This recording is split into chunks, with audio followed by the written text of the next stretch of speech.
Welcome back to GSMC's Down by Contact Sports Podcast. I am your host, Jeremy Lapidus.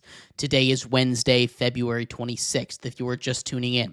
We just finished going over what a perfect offseason might look like for the Los Angeles Rams. In this segment, we continue our romp around the MLB, this time stopping in the NL Central, going over what a season might look like for the Milwaukee Brewers. But before we do that, remember, if you would like to be an even bigger part of the show than you already are, all you need to do is go to gsmcpodcast.net. Or if you're on YouTube, you can use that super chat feature. If you do either of those two things, a message should pop up on the bottom of the screen for you, me, and everybody else around the world to see. If you do have a burning question about sports, anything at all that you would like to ask, go ahead and throw that in the comments. Throw it in the chat. I will get to it as soon as I possibly can. I appreciate everybody so much for sticking around, talking some sports with me here on a beautiful Wednesday, February 26th. But like I was saying, we are going to get into our fifth topic here of the day, that being the Milwaukee Brewers, what a season might look like for them. Last season, they won 93 games. They were near the top of the MLB, first in the NL Central. They ended up losing in the wild card round yet again, this time to the Mets, who made it all the way to the NLCS. Losing 2-1 in a game that looked like they were going to be able to take care of it. They end up losing on a near walk-off home run from Pete Alonso, and they don't really do much this offseason. They bring in a bunch of small-name guys, a bunch of minor league deals, a bunch of guys that aren't going to be super impactful for this team, bringing in Mark Canha, a first baseman and outfielder, a guy that's really more of a utility person, has played in his career all around the infield, all around the outfield, to a minor league deal. They brought in Grant Wolfram for the bullpen, as well as Elvin Rodriguez and Tyler Alexander for the bullpen or starting pitching duties. They both have the ability to do that, but most likely for the bullpen. They made a big trade too, and that was the big centerpiece of their offseason. They've now, in back-to-back seasons, moved off of closers. They traded away one of the best closers in the game in Devin Williams, sent him over to the Yankees in exchange for starting pitcher Nestor Cortez, as well as a utility guy, a second baseman, kind of a Jose Altuve kind of build in Caleb Durbin. A shorter guy, but can play all around the field, has got a solid bat. Caleb Durbin is expected to play a pretty big role for the team this year as a guy that hasn't made his major league debut yet, but with the defense as it is, I expect him to get some games in, get some minutes, get some starts.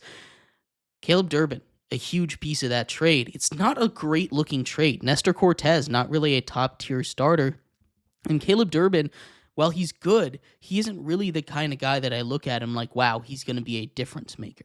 They didn't lose too many key pieces. They lost a bunch of starters. Joe Ross, a guy that me personally, I'm a big fan of, but not really anything special when it comes to the MLB. Frankie Montas, as well as Wade Miley. They lost some relief pitchers in Hobie Milner and Colin Ray, as well as catcher Gary Sanchez, and the big one, shortstop Willy Adames, one of the best shortstops in the game. It leaves them really shorthanded on the left side of the infield at third base and shortstop, and that's where they're going to have their big question. The position battles that they'll have in training camp in the spring training so far is going to be mostly centered around shortstop and third base.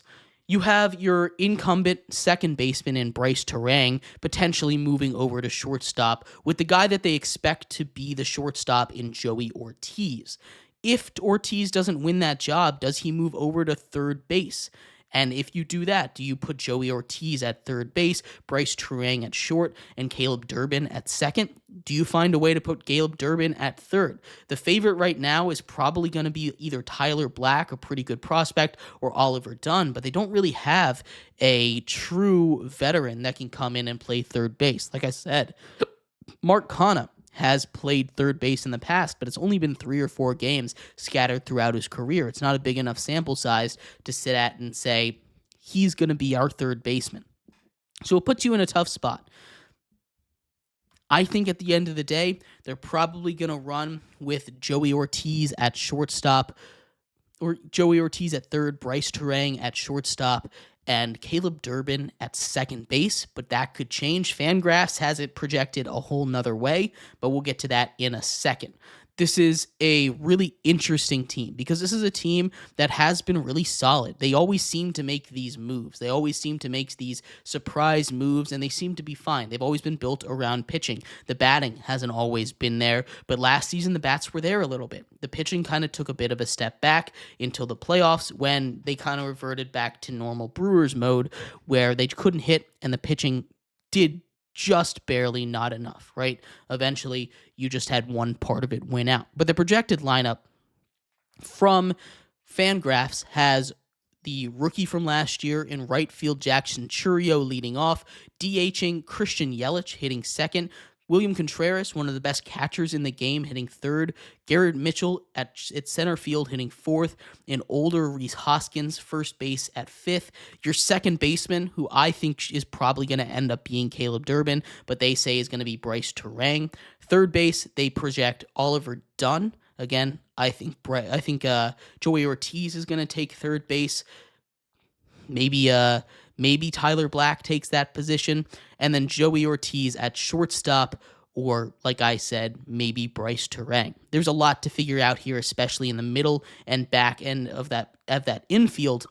It's just a really tough spot to be in. The rotation, as well as hitting ninth, Sal Frelick in left field. But the rotation isn't as stacked as it usually is. You have Brandon Woodruff, who's supposed to come back from injury pretty soon. He missed all of last season, though, so that's not a good look. Freddie Peralta is projected to be the day one starter. Then Tobias Myers, Nestor Cortez, who they were able to get in that trade from the Yankees, Aaron Savali, and Aaron Ashby. This is not the Brewers' stacked rotation that we're used to seeing, and it's the same thing with the bullpen.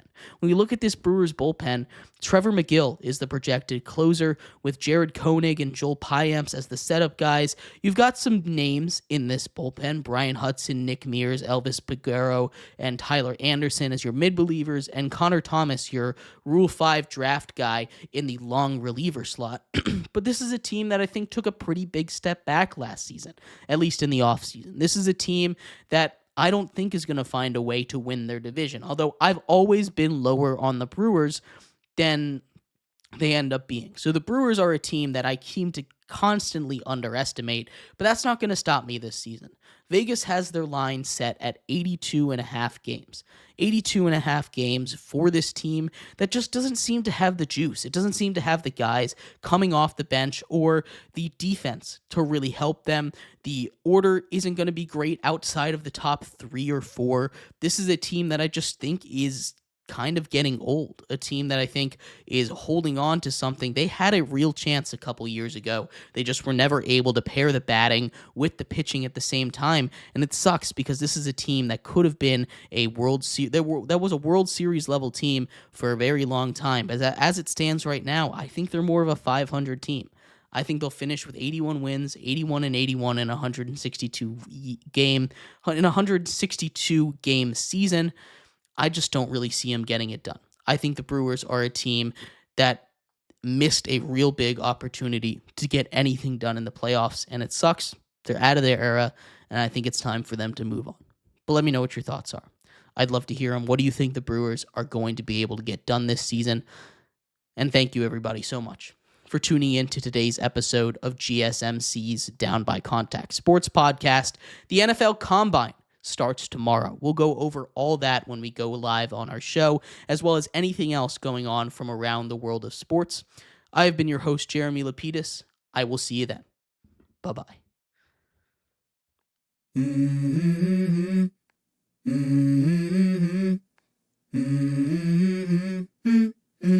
Let's go.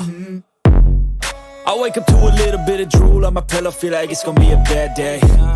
Yeah, I'm tired of shit, and the coffee ain't hit yet, damn, ain't that great.